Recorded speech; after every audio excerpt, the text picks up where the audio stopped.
Welcome back once again, Real People, Real Life, Wichita, Kansas. America. Thank you, Alan.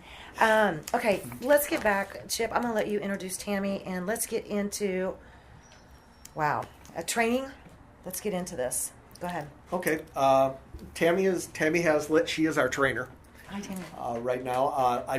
I mean, what we're going to start with, I think, is just the things we go through, just a basic assessment of a dog. Right. To see if it's even suitable, and I'll let her tell you about Okay. that. Okay. First off, depending on the dog, we like to see how trainable it is. Right. If it will respond to a treat, to maybe sit. It's a good indication if the dog acts interested in learning something. Yeah, that helps. That's a good first start. Something else we do is we touch them all over. Touch their paws, squeeze their paws, play with their tail, lift them up off the ground, play with their ears, look at their mouth.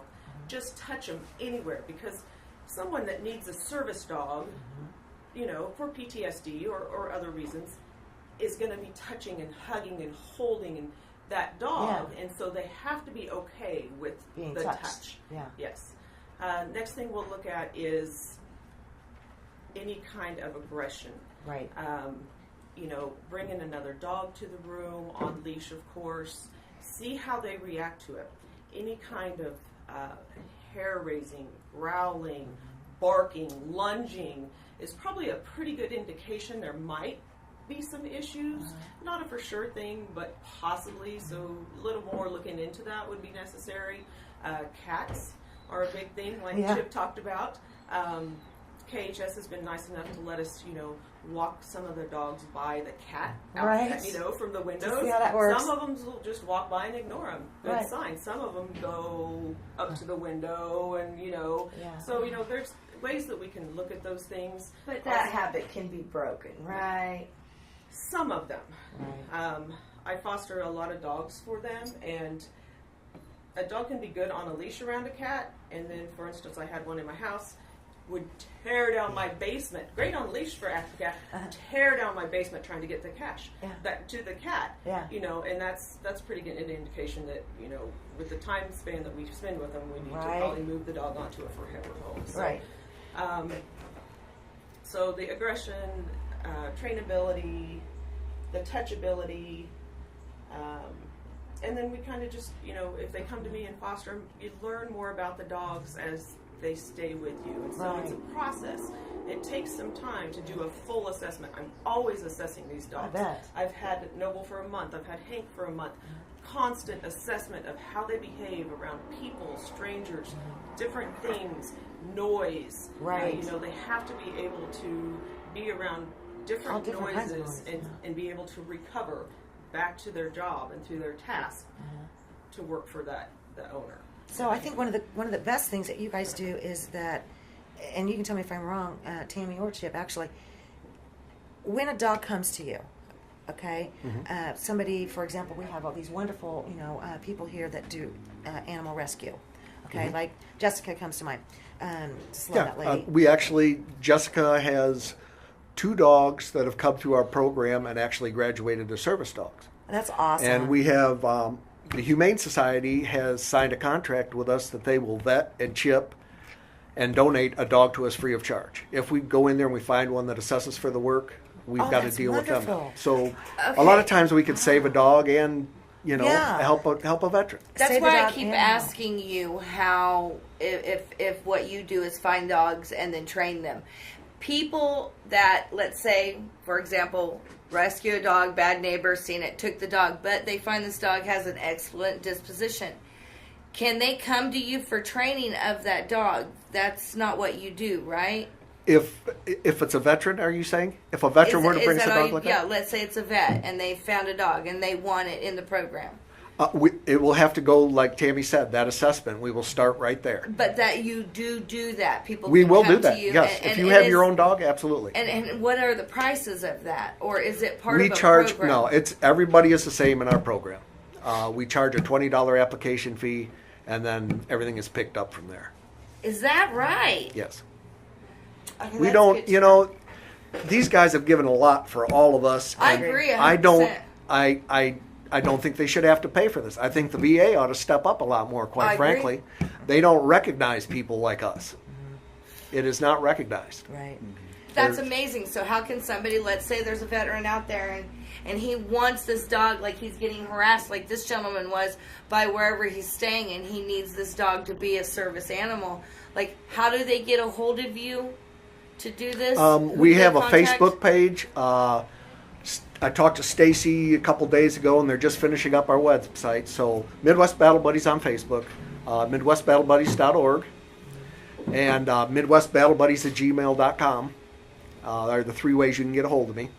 So, You take. and that is not only for help, but we need help too. This I know. Let's takes say- a lot. If you guys want to donate, I was gonna Yeah, say, we have do- Facebook you page. do We have a need- GoFundMe.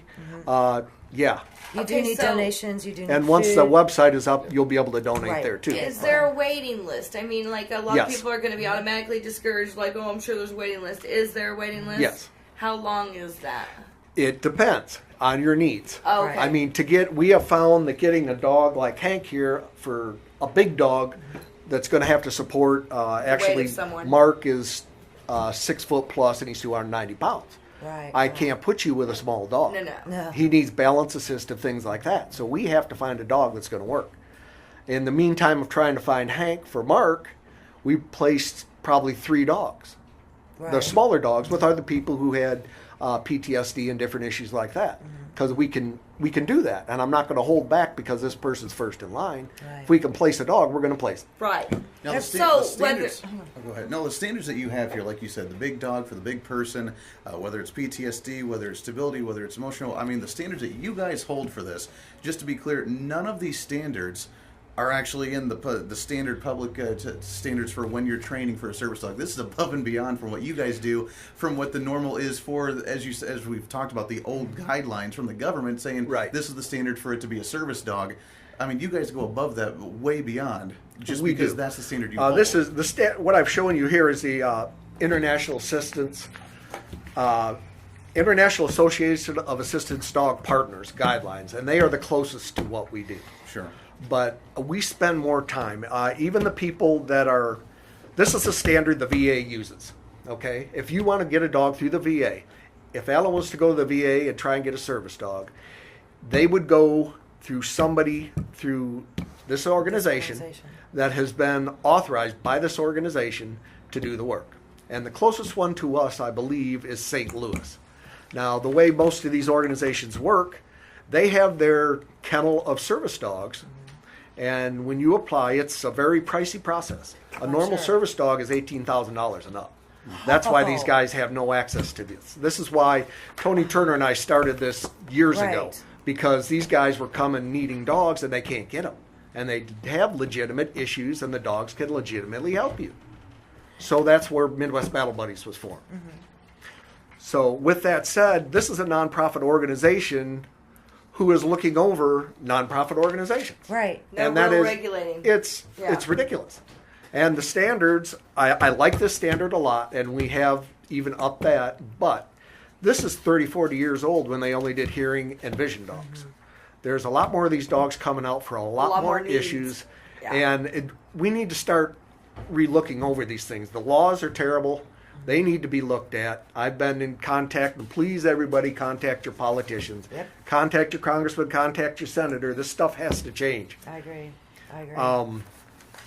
Have you had any help? I mean, over the years, and you and I have talked about this before, you've approached several folks. Now, of course, our new CIA director, Pompeo, before he took that position, I mean, I know you've tried to work with him. And I did. Okay. I reached out to him, and after the election, we were supposed to meet and start having discussions. Right. But obviously, he got moved into a different position. Right. I have already contacted Ron Estes' people, and apparently, I haven't gotten a response yet. and this was just over the weekend I did Right. this. So it was Easter, but from what I'm hearing, the people aren't in place to contact me back yet. Probably not yet. Okay, and I did speak to Mike Heldstab, who is the military liaison Right. for Jerry Moran. Right. He got back to me first thing this morning. I Oh, sent him good, an okay. email yesterday, and he has been very responsive Okay. and wants to do something. I will be speaking to him again this afternoon. Good. I want any update that you get on that too. Okay. Okay. So if I've discussed this with the VA also. I've Yeah, I been know in there you and had have. meetings. Yeah. So their standard, they realize that something needs to change, but until that comes down from Washington, there isn't a darn thing they can do. Why- I mean, they might think this is perfect and exactly what needs to happen, but there's nothing they can do. But we have about to it. wait. The bureaucracy. Well, that's where we go back to the politicians again. So Can I ask you though? What if somebody at the state level? What about somebody at a state level? What about somebody at a county level? What about somebody at a city level? We see all these different ordinances, zoning, yeah. different things all Mm-hmm. the time. Why have couldn't to- somebody at the state level say, okay, enough's enough, and we don't have time to sit here and wait, for the federal government to work with the veteran association because that takes forever. You and I both know Yeah. that. That's fine. But why can't we just say somebody at the state level say, okay, look, these are the guidelines we're going to go with. We have an expert that's already involved in this, which would be your organization with Tammy. You guys have already been doing this. This is when I get irritated when government doesn't follow through. Yeah, and- you guys know what you're doing. Why can't somebody in Topeka sit down, Well, they can. communicate with you guys, and Well, they work we can. out all know something there are on a federal state regulations, level? and there is a state can write laws over Exactly. that supersede, and That's that what I'm can asking. absolutely happen. And I just recently became aware of some I was not even aware of. Wichita Area Technical College Mm-hmm. donated that we can go in there and we can train our dogs in there Awesome. because we were working in a park out in the cold in the winter, Yeah. and they did this for us. And one of our dogs was questioned, and I got a hold of the head of security who is working very well with us. Cool. And he made me aware of some statutes that the state does have, but they don't go far enough. And I Gotcha. don't see anybody out there enforcing them to begin Okay. with. So, these are all discussions we need to have with these people. Okay.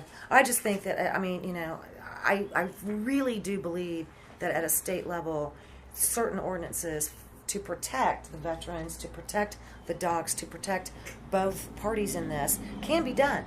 I believe I it agree. can be done. And I think that somebody at the state level, and I'm sure that I'll be more than happy to make some calls for you, Fantastic. you need to sit down, and people in Topeka need to sit down with you, and this needs to be taken care of.